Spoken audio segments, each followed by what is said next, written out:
have a problem, if no one else can help, and if you can find them, maybe you can hire the A-Team. Het was een van de series uit de jaren 80 en is nog steeds populair. Afgelopen zomer was er de film, maar omdat een cover zelden beter is dan het origineel, hebben we hier vanavond de echte Faceman Murdoch. Uw applaus voor Dwight Shultz en Dirk Benedict.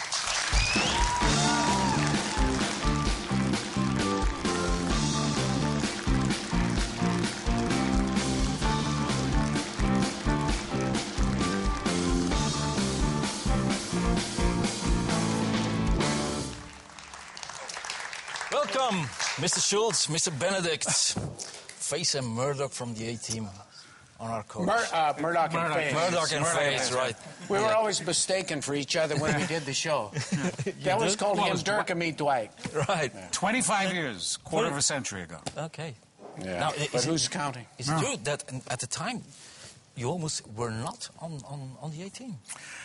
Typical of Hollywood. I was cast in the part, and I did my big scene in the hospital. And when we got to Mexico, Rod Holcomb, the director, came into the dressing room, and there were the actors were all in a particular truck. And he came in and he said that they don't think you're going to work out. The others. Yeah, you are going to work. And I said, Stephen? He said, no, not Stephen Cannell, but they up there at the top. That you're not going to work out, and I'm afraid they moved me to the honey wagons where the stuntmen were. All right. And they told me I was going to be replaced. And then about 4 weeks later, they were testing it as it was being put together. And my agent... On test audiences. Yes. And my agent said something which I didn't understand at the time. It was Flemish. Flemish.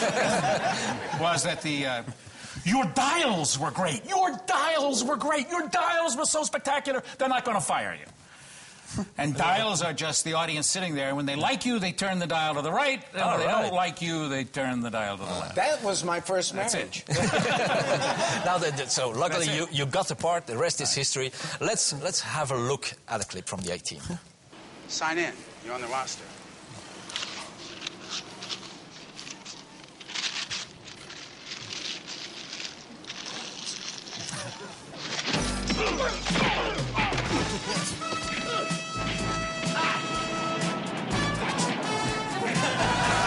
Watch it. Almost predictable by now, isn't it?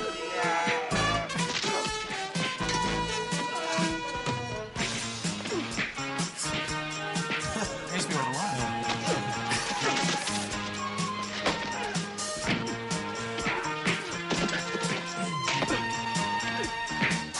Don't you hit my friend. I was always getting tossed.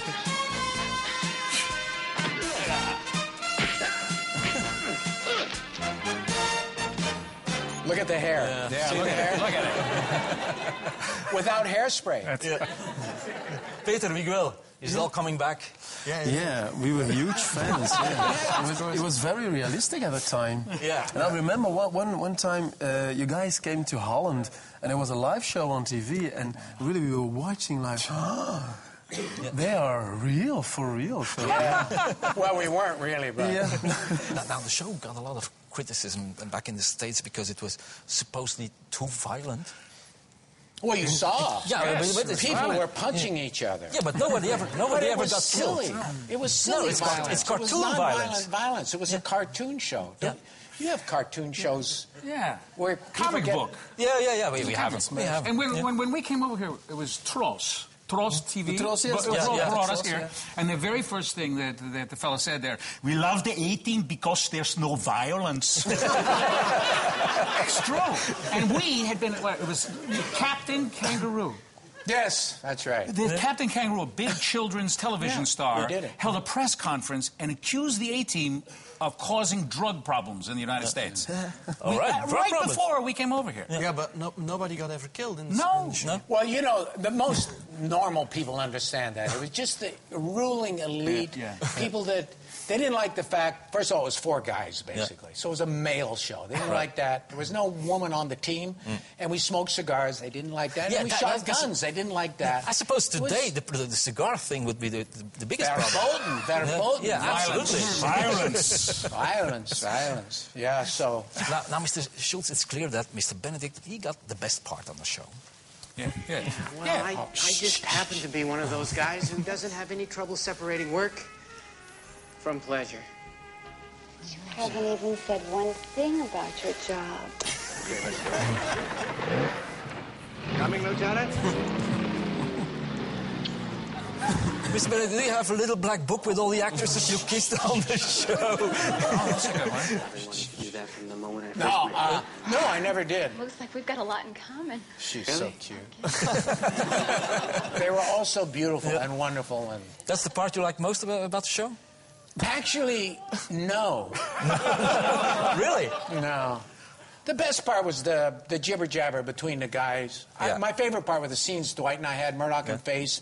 It was usually crazy, and it required some skill because there was a lot of dialogue, and it was physical, and that was my favorite part.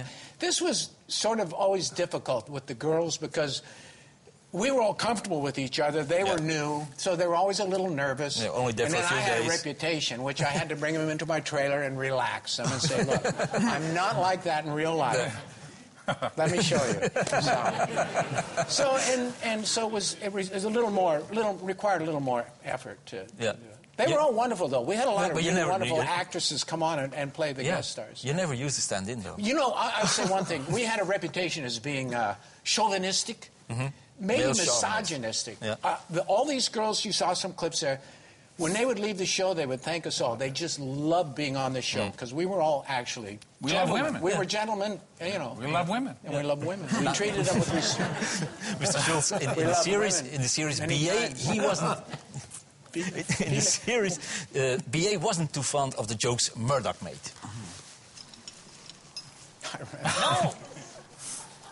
No, I don't hear nothing. Are you sure? Well, I don't hear nothing, but if you're positive that that's what you heard on the track... I'm warning you. I had enough of you talking to your invisible friend. Does he look invisible? Huh? You can't see him? It's not a somebody, it's a horse. And horses don't talk. A horse is a horse, of course. I know when you talk to a horse, of course, unless, of course, the horse, Murdoch, any sign? B.A., take your hand off Murdoch's throat.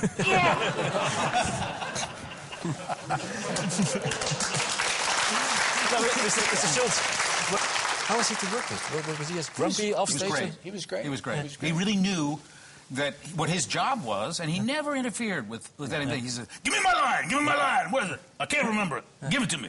Right. And you know, he'd get his line and he'd do it, and he was who he was. Yeah. I mean, that was him, and he was just a wonderful guy. He was bigger than life and a lot of fun. And he had a very childlike quality, Yeah. which comes across. Yeah, right. There's something about him that's non-threatening, even though he's...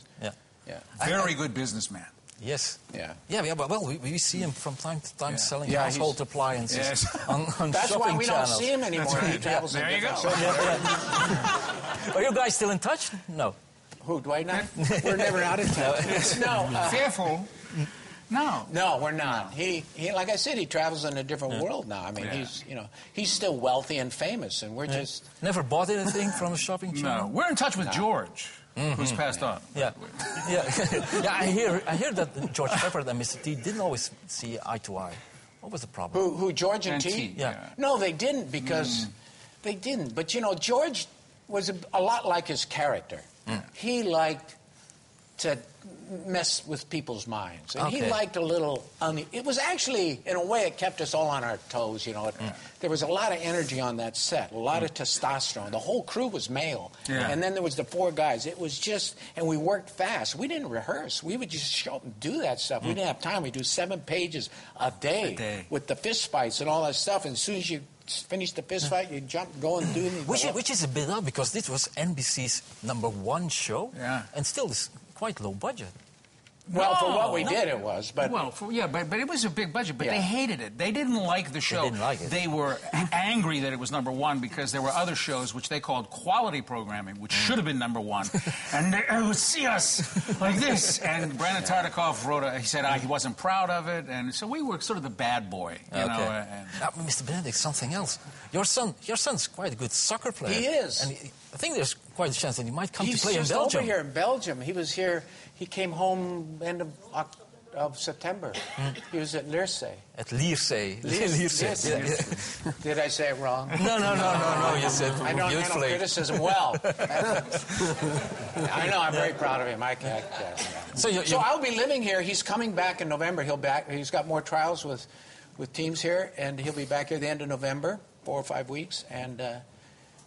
If he signs, which I think he will with the team, I'm going to come and find a place to stay. We're close to where he's playing. Okay, great. So, will you have me back on the show? Sure. If Dwight's not here? Sure. If you bring your son with Dwight you. won't be here. It'll be just me. He's much more relaxed without us. Als u Face en Murdoch in levende lijven wil ontmoeten, dan moet u dit weekend op de Factsbeurs in Vlaanders Expo zijn. En ook de DVD van die A-Team, die is vanaf nu verkrijgbaar. Thank you very much for this interview. Dirk Benedict en Charles Schultz. Dwight Schultz.